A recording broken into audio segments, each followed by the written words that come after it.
కొనసాగుతున్న అరెస్టులు బైండ్ ఓవర్లు వెనక్కు తగ్గేది లేదన్న తెలంగాణ వాదులు.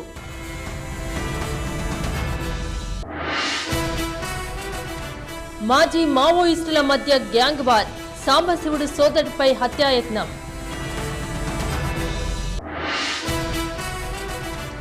మారని టీటీడీ అధికారుల వైఖరి, వివాదాస్పదమైన విదేశీ జంట వివాహం.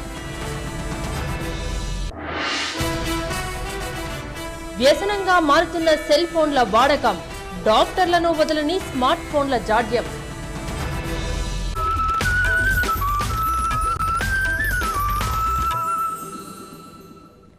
తెలంగాణ వాదుల్ని అరెస్ట్ చేసి రెచ్చగొట్టవద్దని ప్రభుత్వాన్ని కోరారు మాజీ మంత్రి శంకర్రావు. ఉద్యమాన్ని అణిచివేయాలని చూస్తే తెలంగాణలో పార్టీ తీవ్రంగా నష్టపోతుందని హెచ్చరించారు. ఏ ప్రభుత్వం ఉన్నా అసెంబ్లీ లోపలికి వచ్చేందుకు పర్మిషన్ ఇవ్వదని, బయట నుంచే జేఏసీ ముఖ్య నేతలు ముఖ్యమంత్రికి గాని స్పీకర్కు గాని వినతి పత్రం ఇవ్వాలని సూచించారు ఆయన. గత 2 రోజుల నుంచి అంటే మధ్యరాత్రిలో పోయి ఇళ్లకెళ్ళి అరెస్ట్ చేసి తీసుకుపోయి వాళ్ళను నానా చిత్రహింస పెట్టడము మంచిది కాదు. వాళ్ళను తక్షణం రిలీజ్ చేయండి. తర్వాత జేఏసీకి సంబంధించిన ముఖ్యులను ఏ ప్రభుత్వం ఉన్నా అసెంబ్లీ లోపలిదాకా ఎవరిని రానివ్వదు. మీ అవుట్ సైడ్ పరిధి ఏదైతే ఉన్నదో ఆ పరిధి వరకు వాళ్ళని అలో చేయండి. ఎలక్టెడ్ మెంబర్స్నైనా, ఎమ్మెల్యేలైనా, ఎంపీలనైనా, ఏ పార్టీ వాళ్ళనేది కాదు, వాళ్ళతో పాటు జాయింట్ యాక్షన్ కమిటీకి సంబంధించిన వాళ్ళను కూడా మీరు అలో చేయండి. ముఖ్యులను అలో చేసి వాళ్ళు ఇచ్చే రిప్రజెంటేషన్ తీసుకొని తక్షణము దానిని కేంద్ర ప్రభుత్వానికి ఫార్వర్డ్ చేయండి. కరీంనగర్ జిల్లాలో పోలీసులు ముమ్మరంగా తనిఖీలు చేస్తున్నారు. చెలో అసెంబ్లీ నేపథ్యంలో భద్రతను కట్టుదిట్టం చేశారు. అరెస్టులతో పాటు బైండ్ ఓవర్లు చేస్తున్నారు. ఇప్పటి వరకు 2000 మందిని బైండ్ ఓవర్ చేశారు. హైదరాబాద్ కు వెళ్లే రోడ్లపై 12 చోట్ల చెక్ పాయింట్లు ఏర్పాటు చేశారు. ద్విచక్ర వాహనాల్ని కూడా వదిలిపెట్టని పోలీసులు రహదారులపై ప్రత్యేక దృష్టి పెట్టారు. అయితే ఎన్ని నిర్బంధాలున్నా చెలో అసెంబ్లీని విజయవంతం చేసేందుకు టీఆర్ఎస్, జేఏసీ, బీజేపీ, సిపిఐ నేతలు ప్రయత్నాల్ని ముమ్మరం చేశారు.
చెలో అసెంబ్లీ ముట్టడి సందర్భంగా టీఆర్ఎస్, జేఏసీ వాళ్ళు ఇచ్చిన పిలుపు మేరకు జిల్లా ఎస్పీ రవీందర్ గారి ఉత్తర్వు ప్రకారం ఇక్కడ అంబేద్కర్ స్టాచ్యూ దగ్గర పికెట్ ఏర్పాటు చేయడం జరిగింది. హైదరాబాద్ వెళ్ళే టీఆర్ఎస్ కార్యకర్తలను కానీ మరి వేరే వాళ్ళను అసెంబ్లీ ముట్టడి గురించి వెళ్ళే వాళ్ళను ఆపి బాండవరు చేయటం గురించి ఇక్కడ పికెట్ ఏర్పాటు సిబ్బందితో జరిగింది. ఇప్పటి వరకు సుమారుగా ఇక్కడ నుంచి ఒక స్టేట్ క్యాడర్ భూపతి రెడ్డి గారిని మిగతా కార్యకర్తలను పంపించడం జరిగింది. నిన్నటి నుంచి కంటిన్యూషన్ పికెట్ ఏర్పడుతుంది. మాజీ మావోయిస్టులు నయీం, సాంబశివుడు వర్గాల మధ్య గ్యాంగ్ వార్ తీవ్ర స్థాయికి చేరింది. ఈ 2 వర్గాల మధ్య సాగిన పోర్లో ఇప్పటికే సాంబశివుడు హతమయ్యాడు. తాజాగా అతని సోదరుడు రాములపై హత్యాయత్నం కలకలం రేపుతోంది.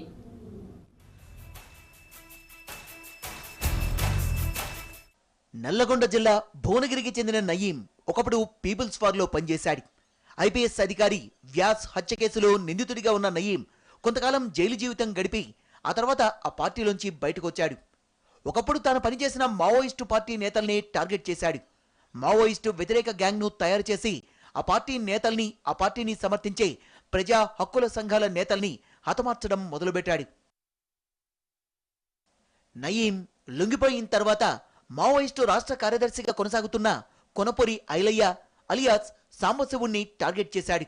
నల్గొండ జిల్లా వలిగొండ మండలం దాసిరెడ్డి గూడెంకు చెందిన సాంబశివుణ్ణి చంపుతానని నయీం గ్యాంగ్ వారి తల్లిదండ్రుల్ని పలుమార్లు బెదిరించింది.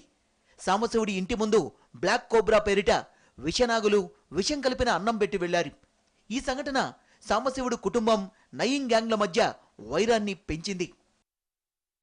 అనారోగ్య కారణాలతో ప్రభుత్వానికి లొంగిపోయి కొంతకాలం జైలు జీవితం గడిపిన సాంబశివుడు ఆ తర్వాత టీఆర్ఎస్లో చేరి తెలంగాణ ఉద్యమంలో చురుగ్గా పాల్గొన్నాడు. భువనగిరి ఏరియాలో తన పలుకుబడిని పెంచుకునే పనిలో పడ్డాడు. తన ప్రధాన శత్రువైన సాంబశివుడు భువనగిరి ప్రాంతంలో రాజకీయంగా ఎదగడం ఇష్టం లేని నయీం గ్యాంగ్ 2011లో గోకారం స్టేజి దగ్గర గొడ్డళ్లతో నరికి దారుణంగా చంపేసింది. ఈ హత్యలో ప్రధాన నిందితుడు నయీంతో పాటు మరో 10 మందిపై కేసులు నమోదయ్యాయి. సాంబశివుడి హత్య తర్వాత అతని సోదరుడు కొనపూరి రాములు టీఆర్ఎస్లో చేరి చురుగ్గా పనిచేస్తున్నాడు. రాములను కూడా హతమార్చుతామంటూ నయీం గ్యాంగ్ నుంచి బెదిరింపులు రావడంతో రాములకు పోలీసులు సెక్యూరిటీ కల్పించారు. అయినా అతనికి నయీం గ్యాంగ్ నుంచి బెదిరింపులు ఆగడం లేదు. తాజాగా పోచంపల్లి మండలం అంతమ్మగూడెంలో రాములు హత్యకు రెక్కీ నిర్వహించడానికి 3 వ్యక్తులు వచ్చారు. వారిలో ఒకరు పట్టుబడగా 2 బైక్పై పరారయ్యారు. పట్టుబడ్డ వ్యక్తి బ్యాగులో 3 మారణాయుధాలు లభించాయి. పట్టుబడ్డ యువకుడు నల్లగొండ జిల్లా దామర్లచెర్ల మండలం దిలావర్పూర్కు చెందిన సోమయ్యగా పోలీసులు గుర్తించారు. మా అన్నం చంపేశారు అని చెప్పేసి మేము ఎలాంటి కేసు పెట్టలే. అయినా అప్పటి ఎస్పీ అప్పుడు A1 నయము అని చెప్పేసి పెట్టి ఇప్పటిదనక కనీసం A1 వదిలిపెట్టి కతిమూలను అరెస్ట్ చేసిరు. వదిలిపెట్టినటువంటి వ్యక్తులే ఇప్పటికి ఒక 3 సార్లు అటాక్ చేయడం జరిగింది. నిత్యము దాదాపు 4 సంవత్సరాలుగా బెదిరింపు ఫోను రాని రోజంటూ లేకుండా రోజు చంపేస్తామని చెప్పేసి మొన్ననే 9 తారీఖు నైటు పోచంపల్లి మండలం అంతమ్మగూడెంలో ధూమ్ధామ్కి వెళ్తే దాదాపు ఒక 20 మంది అదే సభలో ఉండి నన్ను హత్య చేయడానికి ప్రయత్నించారు. చాకచక్యంగా మా పక్కన ఉన్నటువంటి మా గన్మెన్లు గమనించారు కాబట్టి పట్టుకున్నటువంటి వ్యక్తి దగ్గర 2 వేట కొడవళ్ళు, అట్నే బైకు, 2 సెల్ ఫోన్లు. మేము నిజంగా తెలంగాణ ఉద్యమంలో పాల్గొంటుంటే అప్పుడు మా అన్న హత్య జరిగినప్పుడే కనుక A1ని వాళ్ళని పట్టుకొని కఠినంగా శిక్షించి ఉంటే దాన్ని నిక్కున్నటువంటి వ్యక్తులు అసలైన వ్యక్తులు తీసి కనుకుంటే ఇవాళ నా మీద ఈ దాడి జరిగేది కాదు, ఈ హత్యకు ప్లాన్ జరిగేది కాదు. రాములు హత్యకు నయీం గ్యాంగే పథకం పన్నినట్టు పోలీసులు భావిస్తున్నారు. పోలీసులు కేసు నమోదు చేసుకుని దర్యాప్తు చేస్తున్నారు. తనకు నచ్చని వారిని ప్రత్యక్షంగానో పరోక్షంగానో హత్యలు చేస్తున్న నయీంకు పోలీసుల అండదండలున్నాయని, అందుకే పోలీసులు నయీంను అరెస్టు చేయడం లేదనే విమర్శలున్నాయి.